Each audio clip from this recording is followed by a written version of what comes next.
কালকে তোমরা দেখে নিয়েছিলে এই মূর্তিগুলো এত দূর অব্দি রয়েছে, আর আজকে আমি সকালে উঠে বিনা এবং হাঁসগুলো ঠিকঠাক করে নিয়েছি ঠাকুর তিনটের আর কি, তিনটে বিনা এবং দুটো হাঁস, আর ওইদিকে ছোট দুটো হাঁস ওই ছোট ঠাকুরটার জন্য রয়েছে। তারপর আমি পুরোনো ব্যাগ বার করে দেখে নিয়েছি আমার কি কি মেটেরিয়ালস অলরেডি রয়েছে, যেমন ক্রেপ চুল, মানে দেখলাম যে কিছুই কিনতে হবে না, তো চলো এবার চুল লাগানোর কথা।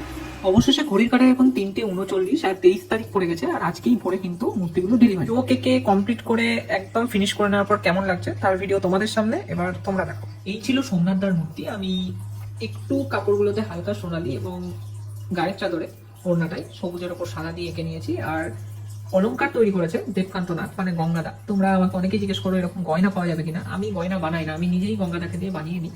তো সাজানোর পর এবং কমপ্লিট করার পর এই হচ্ছে তার সম্পূর্ণ লুক। এটা সোমনাথদার নিজের বাড়ির ঠাকুর, এবং সোমনাথদার বন্ধুরও মূর্তি রয়েছে, সেম জিনিস, একটু 19-20 করে, একটু সাইজে ছোট। এবং এই হচ্ছে সোমনাথদার বাড়ির বন্ধুর ঠাকুর। দুটো মূর্তি কালকে কলকাতা যাবে, আর তার সাথে যাচ্ছে কৌশিকদার প্রতিমা। একদম সাবেকি সাদা শাড়ি, লাল পাড় এবং কোলে বিনা। তো এই হচ্ছে তার কমপ্লিট লুক।